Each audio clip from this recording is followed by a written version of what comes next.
सुख और दुख दोनों ही महान शिक्षक हैं। जितनी शिक्षा सुख से मिलती है उतनी ही दुख से भी।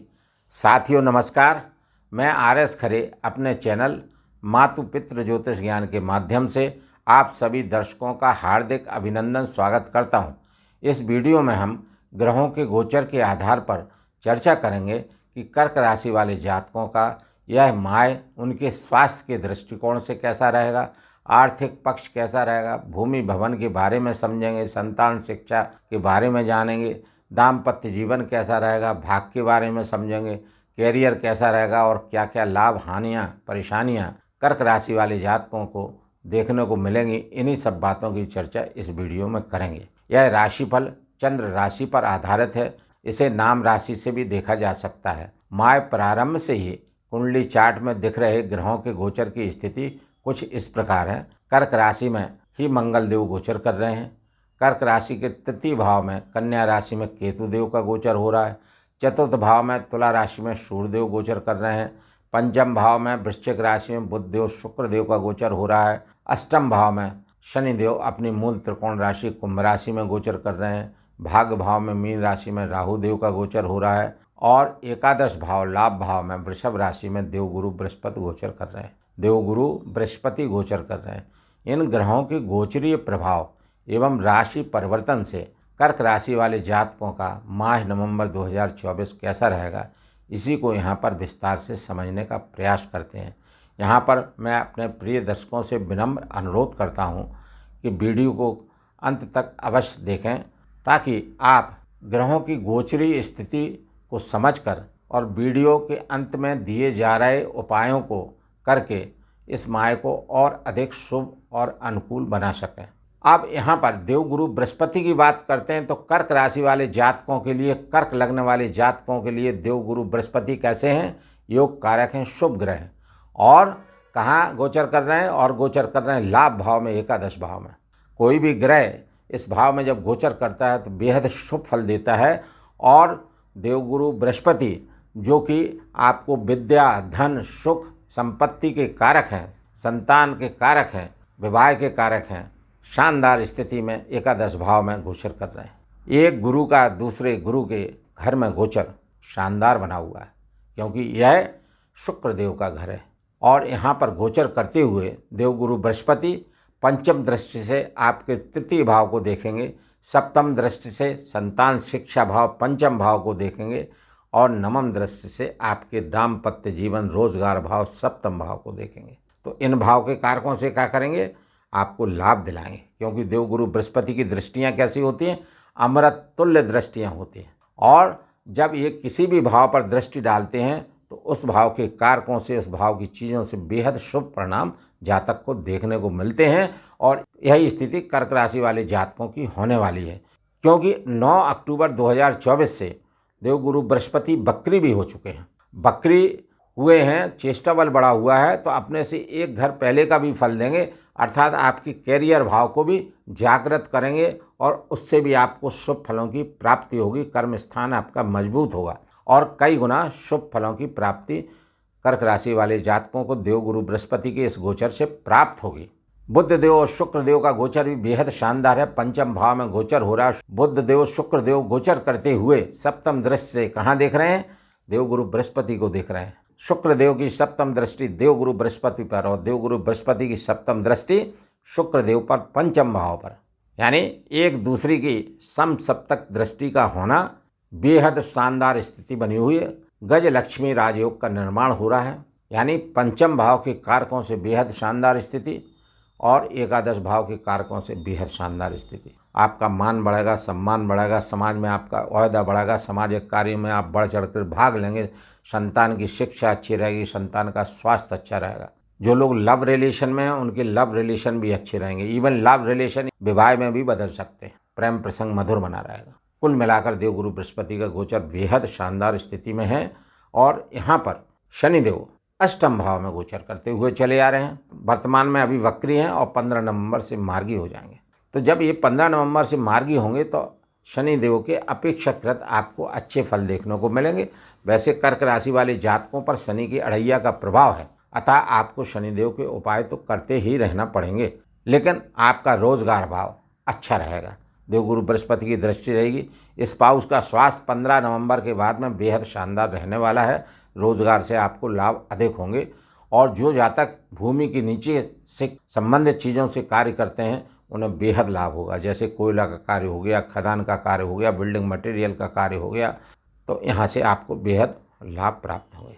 अच्छे शुभ परिणाम देखने को मिलेंगे। राहुदेव भाग्य स्थान में गोचर कर रहे हैं। राहुदेव क्या है? इल्यूजन है। राहुदेव क्या है? छाया ग्रह हैं, शैडो प्लैनेट हैं, एम्पलीफायर की तरह काम करते हैं। धुआं है। धुआं कितना भी बड़ा हो सकता है, कितना भी छोटा हो सकता है, उसका क्या आकार रहेगा कुछ भी राहुदेव के बारे में ज्योतिष में अभी तक पूरी जानकारी, सटीक जानकारी नहीं है। लेकिन फिर भी राहुदेव जिस भाव में गोचर करते हैं उस भाव के कारकों से, उस भाव की चीज़ों से जातक को अट्रैक्ट कराते हैं। यानी भाग्य स्थान में गोचर कर रहे हैं तो क्या करेंगे? भाग्य स्थान धर्म का भाव है। धर्म, कर्म, पुण्य, दान और पिता का भाव है। इन सब चीज़ों में कर्क राशि वाले जातक का अटैचमेंट ज़्यादा बढ़ेगा। धार्मिक गतिविधियाँ बढ़ेंगी जिससे पुण्य लाभ प्राप्त होगा। आपका कैरियर अच्छा रहेगा। आपको लाभ के अनेक साधन बनेंगे। लाभ भाव में वैसे भी गुरुदेव विराजमान है। भाग्य भाव का संबंध लाभ भाव से है। यानी आप भाग्य भाव से जो भी धर्म पुण्य कार्य करते हैं उसकी प्राप्ति आपको लाभ भाव से देखने को मिलती है। वैसे भी देवगुरु बृहस्पति ज्योतिष में सबसे शुभ नैसर्गिक ग्रह हैं, शुभ फल दाता हैं और इस घर के मालिक भी हैं। भाग्य भाव के स्वामी भी हैं देवगुरु बृहस्पति। कुल मिलाकर शानदार स्थिति कर्क राशि वाले जातकों की बनी हुई है। बेहद शानदार स्थिति है। सूर्यदेव चतुर्थ भाव में नीचस्थ स्थिति में गोचर कर रहे हैं और यहाँ इनका गोचर 16 नवंबर तक रहेगा। 16 नवंबर के बाद में ये ट्रांजिट कर जाएंगे कहाँ पर? पंचम भाव में। तो स्थिति अपने मित्र मंगल के घर में शानदार हो जाएगी। तो 16 नवंबर तक सूर्यदेव थोड़े से कमज़ोर पड़ रहे हैं तो आपको सूर्यदेव के उपाय करना पड़ेंगे। मैं यहाँ पर अपने प्रिय दर्शकों से विनम्र अनुरोध करूँगा कि मेरे द्वारा अभी तक दी जा रही जानकारी यदि आपको अच्छी सटीक लगी हो तो कृपया आप अपने मातृ पितृ ज्योतिष ज्ञान चैनल को लाइक, सब्सक्राइब एवं शेयर करना ना भूलें। अब विस्तार से समझने का प्रयास करते हैं कि कर्क राशि वाले जातकों का माह नवंबर 2024 कैसा रहेगा। तो कर्क राशि के स्वामी चंद्रमा है। चंद्रमा एक राशि में 2.25 दिन गोचर करते हैं। तो चंद्रमा का कथन कहना थोड़ा सा कठिन है, लेकिन जब जब ये शुभ भाव में गोचर करते हैं, शुभ ग्रहों की दृष्टि इन पर होती है तो उस भाव के कारकों से शुभ फलों की प्राप्ति होती है। द्वितीय भाव के स्वामी सूर्यदेव हैं और सूर्यदेव चतुर्थ भाव में गोचर कर रहे हैं। धनेश का चतुर्थ भाव में गोचर वैसे तो अच्छा है, लेकिन चूंकि ये नीचस्थ हैं तो थोड़ा सा कमज़ोर पड़ रहे हैं। अतः आपको माता के स्वास्थ्य का ध्यान रखना पड़ेगा। भूमि भवन के कार्यों को करने से पहले बहुत सोच समझ के कार्यों को करना पड़ेगा। मानसिक रूप से आप परेशान हो सकते हैं। एग्रीकल्चर के कार्यों में आपको ध्यान देना पड़ेगा। यदि आप इन सब चीज़ों का ध्यान रखते हैं और सूर्यदेव के उपाय करते हैं तो यह सूर्यदेव का 16 नवंबर तक का गोचर आपके लिए सामान्य बना रहेगा। 16 नवंबर के बाद सूर्यदेव ट्रांजिट कर जाएंगे पंचम भाव में और अपने मित्र मंगल के घर में गोचर कर जाएंगे। तो क्या होगा? 16 नवंबर के बाद में संतान की शिक्षा अच्छी रहेगी, संतान का स्वास्थ्य अच्छा रहेगा, लव अफेयर्स में आपको बेहतरी देखने को मिलेगी पहले की अपेक्षा, और लव अफेयर्स 16 नवंबर के बाद में शादी में भी बदल सकते हैं, शादी तय हो सकती है। कुल मिलाकर 16 नवंबर के बाद में सूर्यदेव का गोचर कंपैरेटिवली काफ़ी अच्छा है। तृतीय भाव के स्वामी और द्वादश भाव के स्वामी बुधदेव हैं और बुधदेव का गोचर पंचम भाव में हो रहा। बेहद शानदार स्थिति बनी हुई है बुधदेव की। बुधदेव अच्छे फल आपको देंगे। आपका साहस, बल, पराक्रम बढ़ा रहेगा जिससे आप अपने कैरियर पर फोकस कर पाएंगे। आप स्मार्ट वर्क कर पाएंगे। सोशल मीडिया के कार्यों से अटैच हैं तो उससे भी आपको लाभ देखने को मिलेगा। छोटी मोटी यात्राएं करेंगे तो उनसे भी आपको लाभ देखने को मिलेगा। कुल मिलाकर बुधदेव का गोचर ठीक है। इसके बाद में चतुर्थ भाव के स्वामी और लाभ भाव के स्वामी चतुर्थेश लाभेश होकर शुक्रदेव गोचर कर रहे हैं पंचम भाव में और अपनी सप्तम दृष्टि एकादश भाव पर देते हुए समसप्तक दृष्टि योग बना रहे हैं गुरु और शुक्र परस्पर। इससे आपका क्या होगा? गज लक्ष्मी राजयोग बन रहा है। इससे धन की प्राप्ति होगी। अनेक स्रोतों से, अनेक जगहों से धन लाभ होगा और संतान के पक्ष से आपको लाभ होगा। संतान यदि शिक्षारत है तो परीक्षा में अच्छे सफलता के योग बनेंगे। यदि नौकरी में हैं तो उन्नति के संतान के योग बनेंगे और संतान से आपको लाभ की प्राप्ति होगी। जो लोग लव रिलेशंस में हैं उनके लव रिलेशंस मजबूत बनेंगे और वो लव रिलेशंस शादी में भी बदल सकते हैं, क्योंकि देवगुरु बृहस्पति की दृष्टि सप्तम पंचम भाव पर और नवम दृष्टि सप्तम भाव पर और शुक्र देव की उपस्थिति गोचर पंचम भाव पर।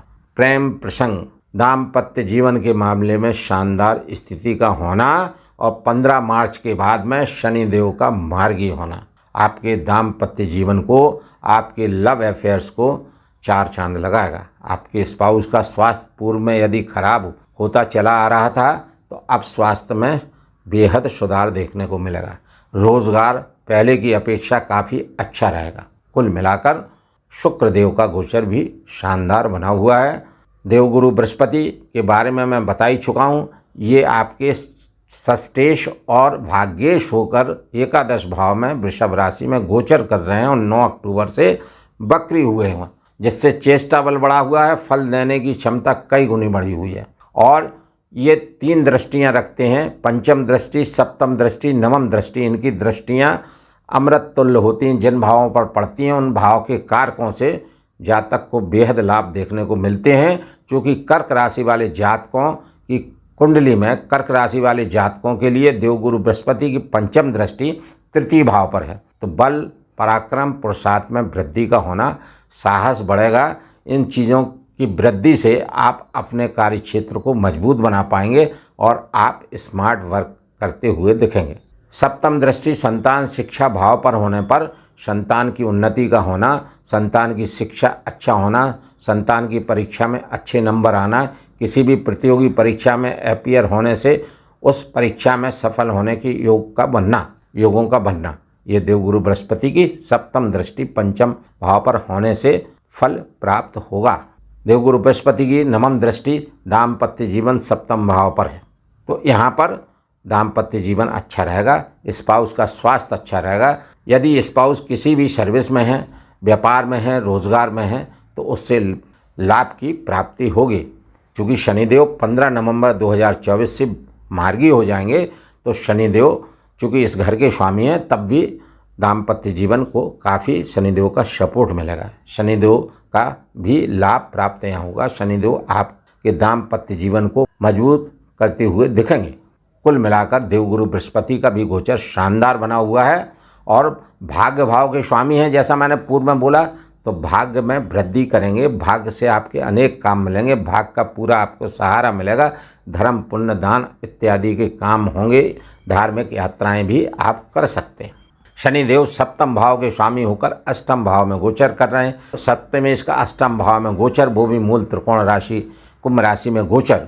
चूँकि ये अपनी मूल त्रिकोण राशि में गोचर कर रहे हैं, तो यहाँ पर अशुभ फलों की प्राप्ति कर्क राशि वाले जातकों को कम होगी और 15 नवंबर से मार्गी हो जाएंगे तो और भी अच्छे फल देंगे।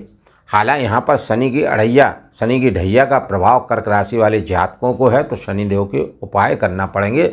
और शनिदेव यदि किसी दूसरी राशि में होते तो शनिदेव के अशुभ फल देखने को मिलते, लेकिन चूँकि ये अपनी मूल त्रिकोण राशि कुंभ राशि में है, तो यहाँ पर शनिदेव बहुत ही कम मात्रा में अशुभ फल देते हैं। तो यहाँ पर आपको इस चीज़ का ध्यान रखना है कि शनिदेव के उपाय आपको करना है। राहु देव के बारे में मैं पूर्व में बता ही चुका हूँ। और मंगल देव आपके कैरियर भाव के स्वामी हैं और आपके पंचम भाव के स्वामी हैं। एक केंद्र और त्रिकोण भाव के स्वामी मंगल देव आपकी राशि में बैठे हुए हैं, लेकिन कैसे बैठे हुए हैं? नीच के होकर बैठे हैं। तो यहाँ पर थोड़ी सी स्थिति कमज़ोर है, मानसिक चिंताएं देते हैं।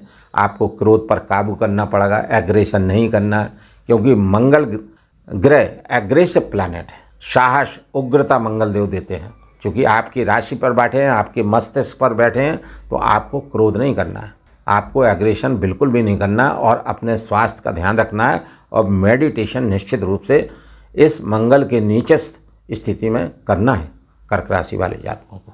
कुल मिलाकर कर्क राशि वाले जातकों का माह नवंबर 2024 बेहद शानदार बना हुआ है और कर्क राशि वालों का और अधिक शुभ माह व्यतीत हो, ग्रहों के शुभ फल और अधिक प्राप्त हों, उसके लिए आप ग्रहों के उपाय कर सकते हैं। उपाय के लिए आप अपने राशि के स्वामी चंद्रदेव का बीज मंत्र ओम श्राम श्रीम श्रौम शाह चंद्रमसे नमः का मंत्र जाप 1 माला सायंकाल चंद्रोदय के बाद में करें। सूर्यदेव के लिए प्रातःकाल सूर्योदय के बाद सूर्यदेव को जल अर्घ्य दें और सूर्यदेव का बीज मंत्र ओम घृणी सूर्याय नमः मंत्र का जाप 1 माला नित्य करें। शनिदेव के लिए प्रत्येक शनिवार को सूर्यास्त के बाद पीपल के वृक्ष के समीप सरसों के तेल का दीपक जलावें एवं वहां बैठकर शनि चालीसा का पाठ भी कर सकते हैं। राहु के उपाय के लिए शाम सदाशिव मंत्र का जाप 108 बार नित्य करें एवं राहु देव के बीज मंत्र ओम राम राहवे नमः का जाप 1 माला नित्य करें। बताए गए इन उपायों में से कर्क राशि वाले जातक कुछ भी उपाय करते हैं तो कर्क राशि वाले जातकों का यह माह नवंबर 2024 और अधिक शुभ एवं अनुकूल व्यतीत होगा। मेरे प्रिय दर्शकों, यदि मेरे द्वारा दी गई जानकारी इस वीडियो में आप सभी को अच्छी लगी हो तो कृपया आप अपने मातृ पितृ ज्योतिष ज्ञान चैनल को लाइक, सब्सक्राइब एवं शेयर करना ना भूलें। धन्यवाद।